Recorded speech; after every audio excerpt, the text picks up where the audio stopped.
गए। आज भगवान को एक विशेष लीला करनी है, इसलिए बलराम जी को सांप लाए और मना कर रहे थे, फिर भी सांप लेकर आए, क्योंकि भगवान को आगे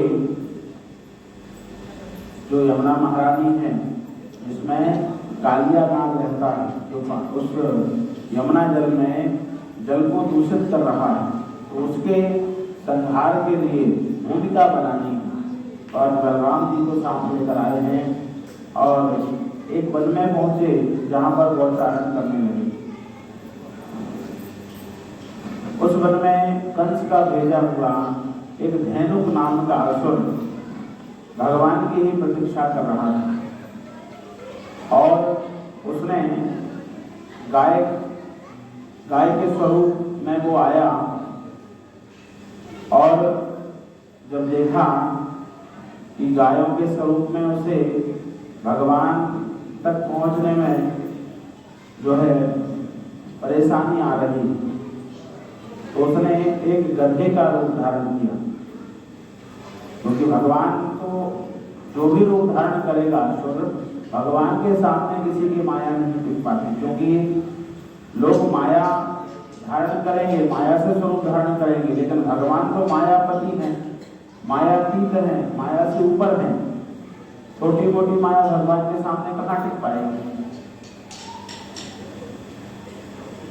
तो गायों के बीच से जब वो आया तो भगवान को मारने के लिए जैसे ही दौड़ा, तो आज भगवान ने नहीं, बलराम जी ने उस धेनुकासुर का पैर पकड़ा और घुमाकर भूमि पर पटक दिया। पटकते ही भूमि पर प्राणांत हो गया और सब लोग कहने लगे, वाह बलराम जी, अभी तक तो कान्हा का पराक्रम हमने देखा था, आज आपकी शक्ति का अनुभव भी हमें हो गया। आपने जो शक्ति का प्रदर्शन किया है वो बहुत ही मतलब सबसे ऊपर है। भगवान ने इतने छोटे छोटे राक्षसों को मारा, लेकिन आज आपने इस धेनुकासुर का संहार कर दिया। आप भी जैसा नाम है वैसा आपका गुण है, बलराम, बलवानों में भी बलवान, तो आपने भी आज इस असुर का नाश किया। लेकिन भगवान हंसी ठिठोली करने लगे कि भैया मैंने तो राक्षसों को मारा था, लेकिन बलराम जी, दाऊ जी ने तो गधे को मार दिया। तो गधे को मार दिया तो और बच्चे भी बलराम जी की हंसी ठिठोली करने लगे, उनसे परिहास करने लगे, मजाक करने लगे। अब शाम के समय सभी लोग अपने अपने घर आए और कन्हैया जी मैया को देखकर हंसने लगे। तो मैया ने कहा, क्या बात है बेटा, आज कुछ विशेष हुआ है? बोले हाँ, आज बहुत विशेष बात हो गई। बोले क्या? बोले आज एक बहुत बड़े असुर को बलदाव जी ने मार दिया। बोले वाह बेटा, ये तो बहुत अच्छी बात है, और तुम तो बलवान हो और बचपन से ही असुरों का नाश कर रहे हो। लेकिन भगवान अभी भी मुस्कुरा रहे हैं। तो मैया ने पूछा, और कुछ बात है क्या?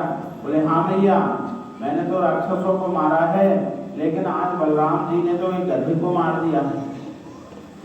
और हंसने लगे, और भी गोपाल जो थे वो सब हंसने लगे। अब मैया से बलराम जी कहते हैं, मैया आज से मेरी और कृष्ण की पार्टी अलग अलग है। मैं अलग गौचारण के लिए जाऊंगा, ये अलग गौचारण के लिए जाऊंगा। ये ग्वालों के बीच में मुझे मेरी हंसी उड़ाता है।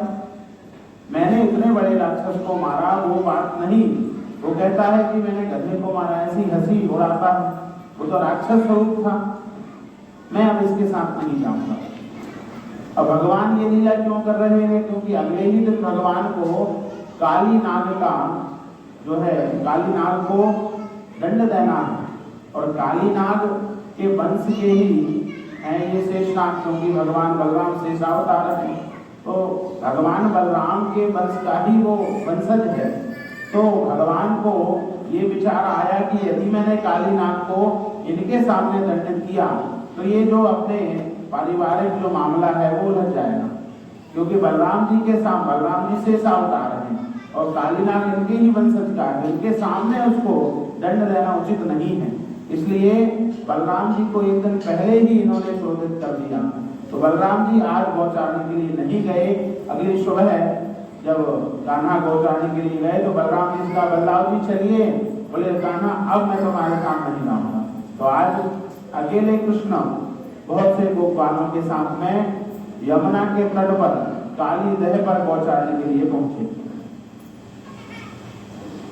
अब वहां पर देखते हैं कि बहुत बड़ा मैदान है और बहुत हरा चारा है, लेकिन वहां पर गाय चरने के लिए नहीं जाती। तो किसी ग्वाले से पूछा कि यहाँ पर तो गाय जो है इतनी बड़ी घास है, यहाँ पर गौचारण के लिए कोई नहीं आता। बोले भैया ये जो काली दह है ना, इसमें एक बहुत बड़ा नाग रहता है और उसी के दूषित जल से, यमुना का जल जो है दूषित हुआ है उसी के जहर से, तो उस जल से जो ज्वालाएं उठती हैं उससे ये भूमि जो है ये भी दूषित हो गई है, जहरीली भूमि हो गई है। तो यदि इस चारे को गाय हमारी खाएंगी तो वो बीमार हो जाएंगी, मृत्यु को प्राप्त हो जाएंगी। इसलिए इस भूमि में आसपास कोई गाय नहीं जाती, ना हम ले जाते। अब गौचारण करते करते भगवान क्रीड़ा भी करते थे, तो वहां पर भगवान ने गंधक क्रीड़ा, वैसे भागवत के अनुसार तो भगवान सीधे काली दह में गए और उस कालिया नाग का जो है उन्होंने उद्धार किया, उसको जो है उसके पापों का प्रायश्चित करने के लिए उसको सुधारा। लेकिन और भी टीकाकार लिखते हैं और जो है गर्भ संहिता में कथा आती है कि भगवान ने वहां पर गंधक क्रीड़ा के बहाने काली नाग को जो है उचित दंड दिया। तो गोपाल गंधक क्रीड़ा गेंद का खेल खेलने लगे, तो भगवान के हाथों से जो गेंद है, गंधक है, वो काली दह में गिर जाती है, यमुना जी के उस कुंड में गिर जाती है जहां पर कालिया नाग रहता था। तो वहां पर गोप वाले कहते हैं कन्हैया तुमने जो हमारी गेंद को काली दह में गिराया है, अब तुम ही इसको लेने जाओगे। लेकिन कुछ वाले कहते हैं नहीं भैया उसको नहीं भेजेंगे, इसमें तो बड़ा काली नाग रहता है, यदि उसने कन्हैया को देख लिया तो छोड़ेगा नहीं। लेकिन भगवान ने किसी की बातों पर ध्यान न देते हुए, क्योंकि भगवान तो दुष्टों के संहार के लिए पृथ्वी पर आए हैं, तो काली दह में भगवान ने छलांग लगा दी और सीधे कालिया नाग जहां रहता था उस रसातल में पहुंच गए। अब भगवान जब कालिया नाग के उस जगह पर पहुंचे, उस दह में पहुंचे, तो काली नाग जो है उस समय सो रहा था और उसकी जो नाग पत्नियां थी वो उन्होंने देखा कि कोई सुंदर सुकुमार यहाँ काली दह में आ गया, तो भगवान से कहती हैं सुनो सुनो यहाँ कहाँ चले आ रहे हो, जल्दी से जहां से आए वहां लौट जाओ, क्योंकि हमारे अगर पति जाग गए तो तुम्हें छोड़ेंगे नहीं। भगवान ने कहा अच्छा अपने पति का डर दिखाती हो तो जाओ अपने पति को जगा दो, हम उससे मिलकर ही जाएंगे।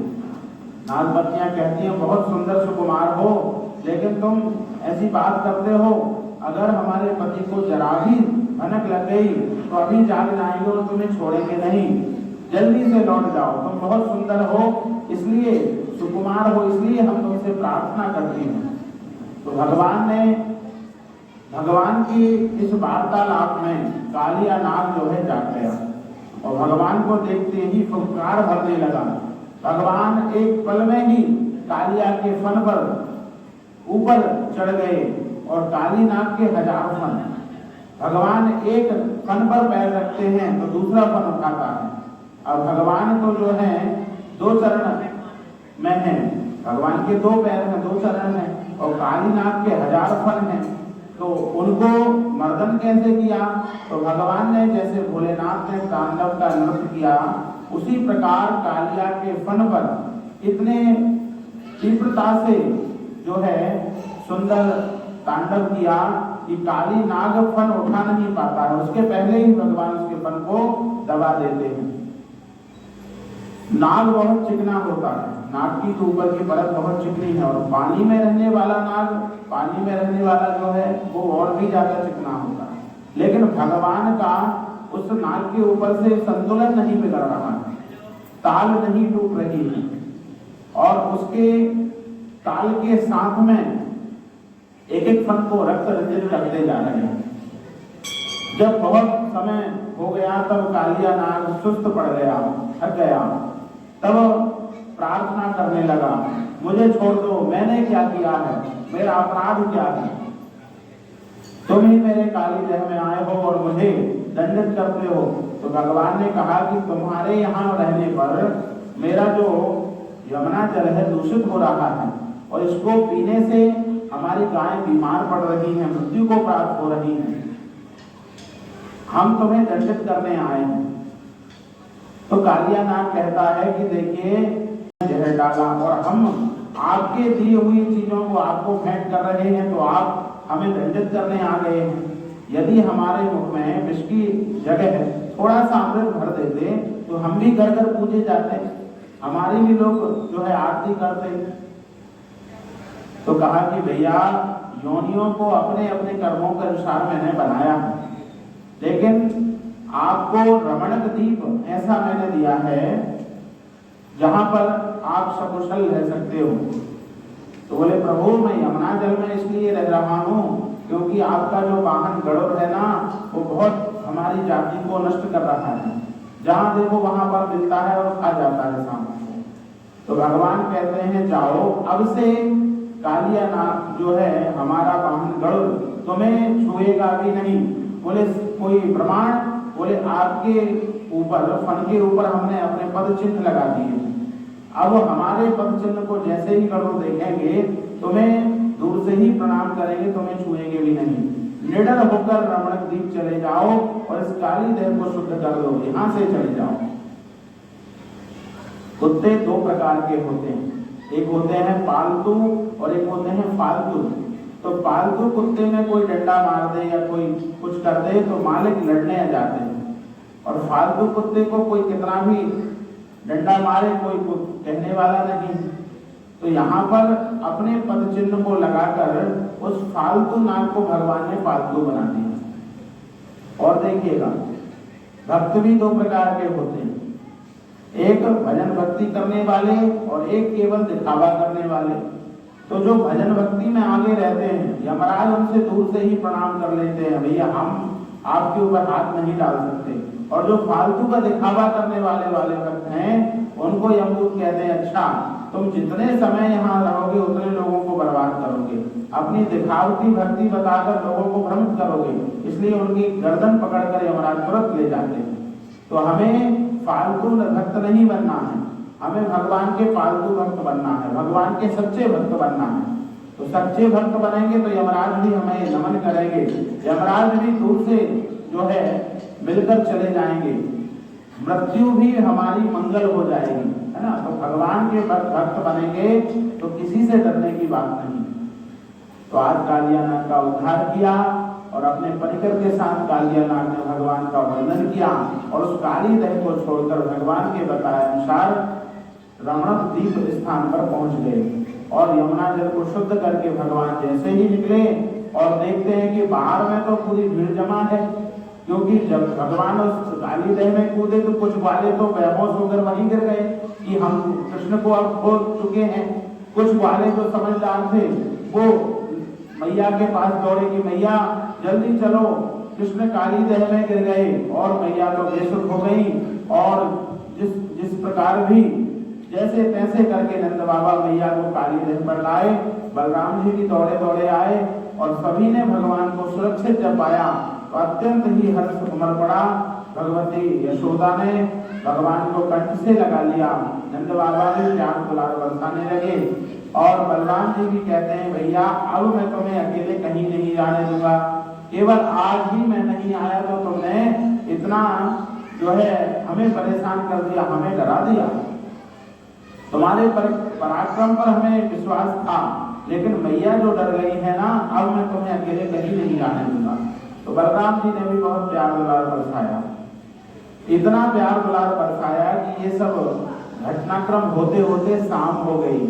तो सभी ने सोचा अब घर चलने से अच्छा है यहीं पर विश्राम किया जाए, तो सभी रात्रि विश्राम वहीं करने लगे। लेकिन जहां पर विश्राम कर रहे थे उस वन में एक दावाग्नि लग गया, बहुत भयानक आग वहां पर प्रकट हो गई, दावाग्नि। तो उस दावाग्नि से भगवान ने सबकी सुरक्षा की। भगवान की सब प्रार्थना करने लगे, कन्हैया इस आग से भी हमें बचाओ। तो भगवान ने कहा कि सब अपने अपने नेत्र बंद कर लो। तो सबने आंखें बंद कर ली और भगवान उस अग्नि को अपने अंदर पी गए। बोलो बाल कृष्ण लाल की जय। दावाग्नि का भी भगवान ने जो है पान कर लिया।